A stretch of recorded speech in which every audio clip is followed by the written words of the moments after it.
Hey YouTube, JP here from TheLocalScrubs. Me and a couple of friends of mine decided to get together and make a YouTube channel. You'll probably see things like deck profiles, DN commentary, live duels, pack box openings, etc., all that stuff. And I actually have a couple ideas for videos. In my first video, I want to talk about creativity in Yu-Gi-Oh!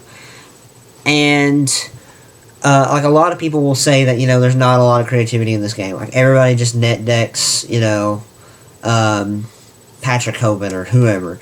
But I think that there is creativity, but the best way to describe it is that I think that there's not enough of it, or that people are just afraid to be creative with their decks. And what I mean by being creative is I'm not saying like picking up 40 or however many cards you want to play in a deck, like commons, like out of a box, and making a cookie cutter deck that does. That's not what I'm talking about. I'm talking like building your deck specifically, based around your playtesting. Like for example, I play Ritual Beasts, and the standard Ritual Beast deck is plays like 2 Lara, or 2 Win, a Lara, Pilica, stuff like that. Well, during playtesting, I discovered that you brick a lot with Tamers, and so cutting Win to 1. And just playing 6 Tamers, 3 Elder, 1 Win, 1 Lara, 1 Pilica, or being innovative and playing like 2 Lara because instead of like 2 Win, because it's like a Wolf Bark, and if you have to play that slow game, you can just like if your monster dies, if your Conahawk dies, you just Wolf Bark it back and get your plays going. Like that's what I'm talking about. Stuff where you're not sticking to what would be considered the norm of a deck. Like if you look at like just about any Ritual Beast profile you see at a regional or anywhere, you'll see that it's like basically the same cards over and over again. Well, I'm talking, get out there, from your playtesting. Don't be afraid to use the knowledge that you've come across like during your playtesting, and make your deck better. Like push to make it better than what it already is.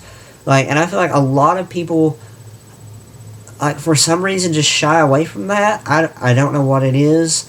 It's kind of weird actually, but I think that if you really want to be better at Yu-Gi-Oh,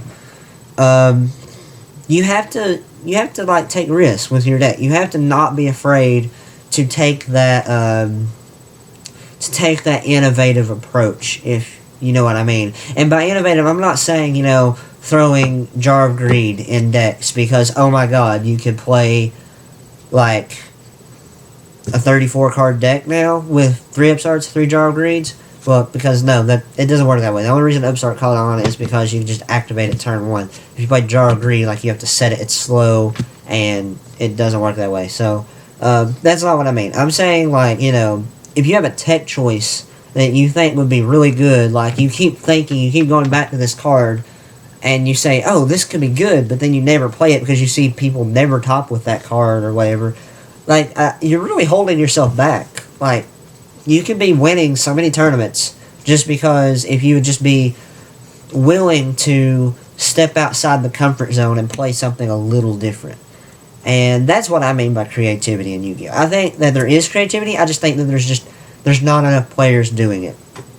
And I really think that, a lot of that creativity comes down to just playtesting, like what's your problem matchups, your tech choices, etc., that kind of stuff. I really think that players started,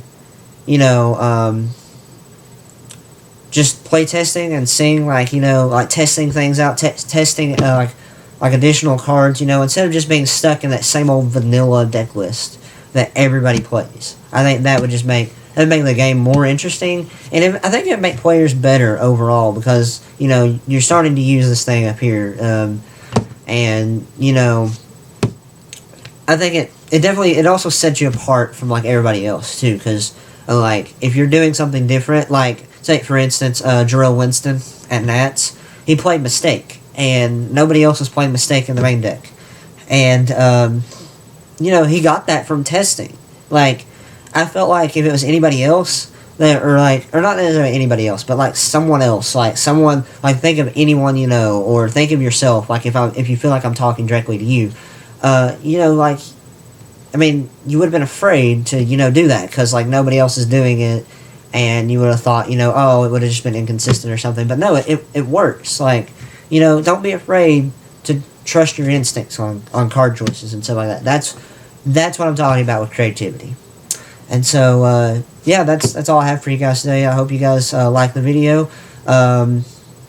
Please subscribe to our channel, and I'll try to bring another video. I'm probably gonna start a series called "Taming Those Beasts," talking about just deck choices with ritual beasts. Like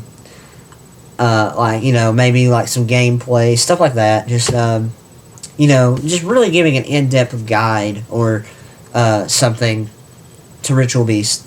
So, considering Yu-Gi-Oh! Day is coming up, and I will be playing in that, and I'll most likely be playing Ritual Beast, and so yeah, look out for that video.